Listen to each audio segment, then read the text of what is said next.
Seperti telah diinformasikan di video sebelumnya, Indonesia berencana membawa pulang produk Turki, yaitu kapal cepat buatan Yonca Onuk. Dari kalangan yang berlokasi dekat dengan Laut Marmara ini, Jakarta ingin membeli Multi-Role Tactical Platform MRTP-18 untuk digunakan oleh TNI Angkatan Laut. Mengacu informasi dari situs resmi Yonca Onuk, galangan yang produknya sudah digunakan oleh 10 negara ini membuat sejumlah varian MRTP, seperti MRTP-12, MRTP-15, MRTP-16, MRTP-20, MRTP-24, MRTP-33, MRTP-34, MRTP-49, dan MRTP-51. Walaupun Yonca Onuk di Indonesia kurang terkenal dibandingkan dengan pembuat kapal lainnya asal Turki seperti Dirsan, STM, dan Thais, akan tetapi kemampuan menembus pasar ekspor Yonca Onuk mengalahkan galangan-galangan Indonesia yang sebagian besar hanya mengharapkan uang dari APBN sebagai sumber pendapatan. Sampai saat ini, detail tentang MRTP-18 yang hendak diimpor oleh Indonesia belum tersedia. Hanya saja semua kapal cepat MRTP asal negeri kelahiran Hakan Syukur ini mempunyai kecepatan antara 45 knots hingga 75 knots karena didorong oleh mesin tipe Kodak. MRTP memiliki panjang mulai dari 12,65 meter sampai 54 meter, di mana panjang kapal tergantung dari varian yang diproduksi. Apakah ada petunjuk lain tentang kemampuan kapal cepat buatan Yonca Onuk yang akan dibeli oleh Indonesia memakai skema pinjaman luar negeri ini? Menurut rencana, MRTP-18 akan dilengkapi dengan daya pukul yang mematikan sehingga mampu menghancurkan sasaran secara meyakinkan. Alih-alih menggunakan senapan mesin kaliber 20 mm atau 30 mm yang dikendalikan melalui remote control, kapal cepat yang mau diakuisisi oleh Indonesia akan dipersenjatai dengan rudal. Berdasarkan informasi yang tersedia, jenis rudal yang akan menghuni dek MRTP-18 adalah tipe permukaan ke permukaan dan permukaan ke udara. Apabila aspirasi ini terwujud, MRTP-18 karya anak bangsa Turki akan mampu mengalahkan KCR-60 karya anak bangsa Indonesia dari aspek kecepatan maupun daya pukul. Walaupun dalam dokumen yang tersedia disebutkan bahwa Indonesia akan mengakuisisi MRTP-18, namun spesifikasi kapal cepat itu perlu dicermati dengan mengusung peluru berpandu tipe permukaan ke permukaan dan permukaan ke udara. Sangat mustahil panjang MRTP asal negeri yang mempunyai wilayah di Asia dan Eropa ini adalah kurang dari 20 meter. Produk Yonca Onuk yang dapat membawa rudal adalah MRTP-49 dan MRTP-51 yang panjangnya antara 50 meter hingga 55 meter dan digolongkan sebagai Fast Attack Craft atau FAC. Sebagai perbandingan, MRTP-16 yang dioperasikan oleh negeri Datuk Seri Anwar Ibrahim hanya memiliki panjang 17,75 meter saja.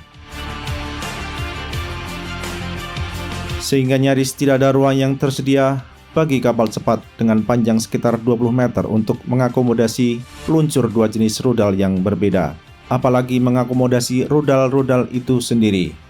Oleh karena itu, berdasarkan spesifikasi bahwa kapal cepat dari galangan yang didirikan oleh Ekber Onuk dan Sakir Yilmaz Turk ini akan dipersenjatai dengan dua jenis rudal untuk memenuhi kebutuhan Indonesia. Patut untuk berspekulasi bahwa panjang kapal cepat itu sekitar 50 meter. Apakah spekulasi ini benar atau tidak, hanya waktu yang akan menjawab. Kalau Indonesia dalam 1 tahun ke depan menandatangani kontrak akuisisi MRTP dengan Yonca Onuk, niscaya akan diketahui spesifikasi detail kapal bertenaga turbin gas ini. Misteri berikutnya tentang FAC dari galangan Turki yang adalah tentang rudal yang akan diusung. Karena MRTP adalah buatan Turki, maka sangat logis untuk berasumsi bahwa rudal yang akan diadopsi pun memakai karya anak bangsa Turki. Sejauh ini salah satu pabrikan senjata berpandu di negeri asal Fethullah Gulen adalah Roketsan yang produk-produknya dapat digunakan oleh Angkatan Darat, Angkatan Laut, dan Angkatan Udara. Apakah FAC produk Yonca Onuk dirancang untuk mengusung senjata made in Turki?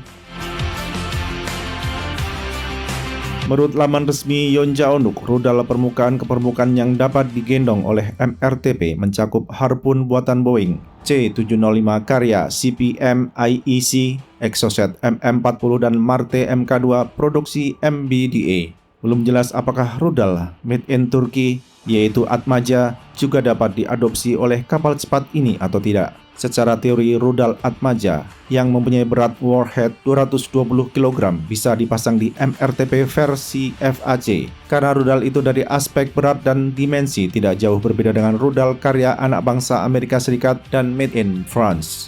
Apakah Indonesia akan menjadi operator pertama rudal Atmaja yang berbasis FAC MRTP? Adalah sebuah pertanyaan yang hanya akan bisa dijawab apabila Medan Merdeka Barat mampu meyakinkan Taman Suropati dan Lapangan Banteng dalam urusan pendanaan.